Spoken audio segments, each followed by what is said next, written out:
لا إله إلا الله لا إله إلا الله اعوذ باللہ من الشیطان الرجیم بسم اللہ الرحمن الرحیم خواتین و حضرات السلام علیکم ورحمۃ اللہ وبرکاتہ ومغفرتہ۔ پروگرام احکام شریعت اور اسلامی عقائد بمع دلائل آپ کی خدمت میں ان کے ساتھ حاضر ہیں۔ آپ کو بتایا تھا کہ 3 طرح کے علوم کا سیکھنا ہر عاقل بالغ مسلمان مرد و عورت کے لیے فرض ہے، جن میں سے پہلا ہوتا ہے عقیدے کا علم۔ اور عقیدہ ایک ایسے نظریے کا نام ہے، ایک ایسے نظریے پر اعتقاد کا نام ہے کہ جس میں شک و شبہ بالکل بھی نہ ہو، 100% آدمی اس پر اعتماد اور اعتقاد رکھتا ہو۔ اتنا جب قلب میں کوئی چیز راسخ ہو جاتی ہے، ذہن میں راسخ ہو جاتی ہے اور اس کا تعلق اسلام کے ساتھ ہوتا ہے تو اسے عقیدہ اسلام سے تعبیر کیا جاتا ہے۔ اور بعض نے تعریف یوں کی ہے کہ عقیدہ وہ چیز ہے، عقیدہ اسلام ان عقائد کو کہا جائے گا کہ جن پر اعتقاد انسان کو اسلام میں داخل کر دے اور عدم اعتقاد یعنی اعتقاد کا نہ ہونا اسلام سے باہر کر دے یا اسلام سے دور رکھے۔ تو بہت ساری چیزیں اس میں آپ کو ذکر کی تھیں۔ اللہ تبارک و تعالیٰ کی ذات و صفات پر کلام چل رہا تھا۔ اللہ تعالیٰ کی معرفت، مکمل معرفت کا دعویٰ کوئی بھی نہیں کر سکتا۔ ہاں، اللہ تبارک و تعالیٰ جس کو اپنی معرفت عطا فرمانا چاہے وہ فرما سکتا ہے۔ حضرت امام اعظم ابو حنیفہ رضی اللہ تعالیٰ عنہ بڑے ہی عارف باللہ تھے اور اللہ تعالیٰ نے آپ کو معرفت عطا فرمائی۔ ایسے تمام انبیاء علیہ السلام ہوتے ہیں، صحابہ کرام ہوتے ہیں۔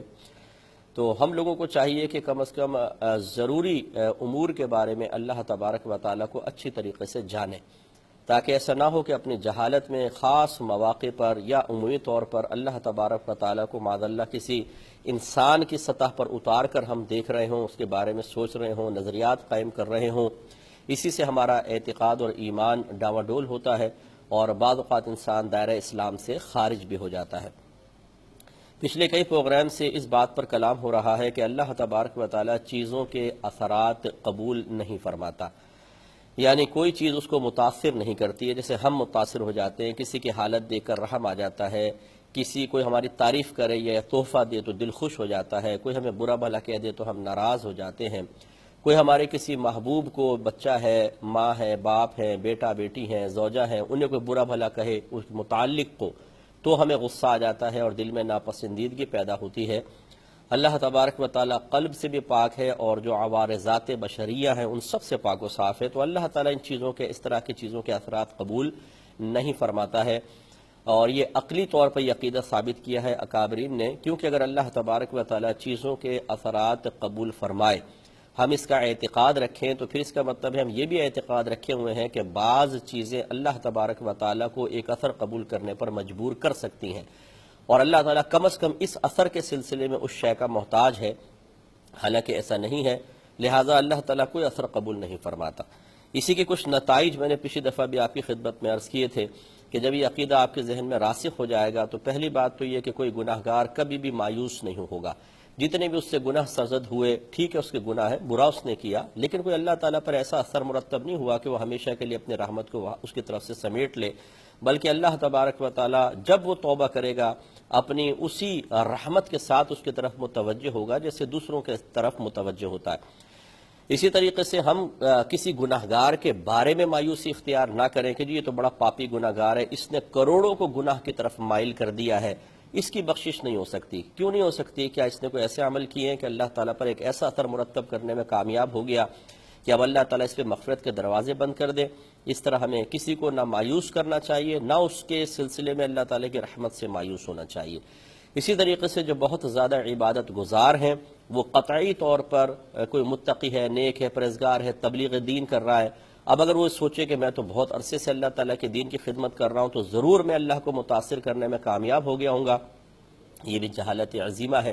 اللہ تعالیٰ کسی کی عبادت سے، میں نے کہا کہ اثر قبول کرتا ہی نہیں ہے، تو بس ہم اپنے لیے کچھ جو کر رہے ہیں وہ گناہ کی شامت اعمال ہمارے لیے ہے، نیکیوں کا بدلہ ہمیں حاصل ہوگا، اللہ تبارک و تعالیٰ پر کوئی اس کا اثر نہیں ہوتا، نہ اس کو کوئی فائدہ ہے نہ اس کا کوئی نقصان ہے۔ اللہ تبارک و تعالیٰ چیزوں کے اثرات قبول نہیں کرتا، تو جب قبول نہیں کرتا تو اس کا مطلب ہے کہ اس کی ذات بے نیاز ہے. اسی لیے کہتے ہیں اللہ الصمد، اللہ تعالیٰ بے نیاز ہے. بے نیاز وہی ہوتا ہے کہ جو کسی کے اثر کو قبول نہیں کرتا ہے، جس کو اردو میں بعض اوقات ترجمہ کرتے ہوئے بے پرواہ بھی بعضوں نے کر دیا ہے. ہمارے اردو اسلوب میں، اردو جو ہمارے محاورات ہیں، اس میں بے پرواہ ذرا غافل یا جو مطلب بے حس قسم کا ہوتا ہے، یہ تو بہت ہی بے پرواہ آدمی ہے، اس میں ذرا یوز ہوتا ہے. تو یہ لفظ، یہ ترجمہ مجھے مناسب نہیں لگتا ہے.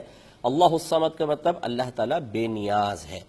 بے نیاز وہ ہوتا ہے کہ جو کسی کے اثر کو قبول نہ کرے. تو یہ عبد الصمد ہم کہہ سکتے ہیں، اسی لیے صمد نام رکھنا کسی کا منع ہے، کیونکہ یہ اللہ کی شان کے ہی لائق ہے. یہی وجہ ہے کہ دیکھیں، آپ نے حدیث مبارکہ میں سنا ہوگا کہ بروز قیامت انبیاء علیہم السلام بھی نفسی نفسی کر رہے ہوں گے. ہائے میرا نفس، میرا نفس، یعنی اپنے بارے میں خوف زدہ ہوں گے. وہ کیوں خوف زدہ ہیں؟ اس کی وجہ یہ ہے کہ بروز قیامت انبیاء علیہ السلام کو چونکہ اللہ تبارک و تعالیٰ کی سب سے زیادہ معرفت حاصل ہوتی ہے، تو بحکم الہی اللہ تعالیٰ کی طرف سے ایسا ہوگا کہ ان کی توجہ اللہ تعالیٰ کے ان وعدوں کی طرف نہ رہے گی کہ جو ان کے ساتھ کیے ہوئے ہیں کہ بلا حساب و کتاب جنت میں جائیں گے، بلکہ دوسروں کی شفاعت کریں گے، بلکہ ان کی نگاہ مکمل اور صرف اللہ تعالیٰ کی بے نیازی پر ہوگی. یعنی توجہ اس طرف سے ہٹ کر اللہ کی بے نیازی کی طرف وہ مکمل طور پہ متوجہ ہو جائیں گے. اور جب وہ مکمل طور پہ بے نیازی کی طرف متوجہ ہو جائیں گے تو ان کے قلب میں وہ خوف پیدا ہوگا، جس کی بنا پر وہ کہیں گے نفسی نفسی. ان سے قطع نظر میں ایک مثال سے آپ کو سمجھا دیتا ہوں. جیسے ایک بادشاہ ہو، اس کے ساتھ ایک وزیر بیٹھا ہے، اور وزیر بادشاہ کی عادت جانتا ہے کہ بادشاہ کسی بھی بات پر اچانک جلال میں آ سکتا ہے اور جو قریب بیٹھا ہو اس کی گردن تلوار سے اڑا دیتا ہے.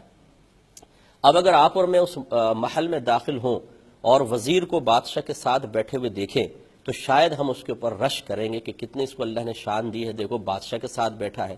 لیکن وزیر سے جا کے اگر آپ معلوم کریں گے تو وہ کہے گا کہ میں جب تک یہاں بیٹھا رہتا ہوں تو میری حالت خراب ہوتی ہے، کہ ایسا نہ ہو کب بادشاہ کو غصہ آ جائے اور میری گردن اڑا دے. تو یہ بس یہ بلا تمثیل میں نے پہلے عرض کیا کہ یوں سمجھ لیں کہ اللہ تعالیٰ کی بے نیازی انبیاء علیہ السلام ہم سے بہت زیادہ بہتر انداز سے جانتے ہیں. یہی معرفت کی کثرت جو ہے اور معرفت کی گہرائی انہیں بروز قیامت خوف میں مبتلا کرے گی، اور اللہ کے وعدوں کی طرف سے توجہ ہٹ کر صرف اللہ تبارک و تعالیٰ کی بے نیازی کی طرف وہ متوجہ ہوں گے. اس لیے وہ کہیں گے نفسی نفسی. تو اس قسم کی حدیثوں کو پڑھ کر کوئی یہ نہ سوچے کہ معاذ اللہ ثم معاذ اللہ انبیاء علیہم السلام بھی کوئی معاذ اللہ قابل گرفت ہو سکتے ہیں، یا ان کے لیے بھی بروز قیامت کوئی اللہ نہ کرے کوئی سزا وغیرہ مقرر کی گئی ہے. ایسا کوئی نظریہ ہمیں نہیں رکھنا چاہیے. یہ معرفت کی زیادتی خوف پیدا کرتی ہے، جو میں نے آپ کو تھوڑی وضاحت کے ساتھ عرض کی ہے.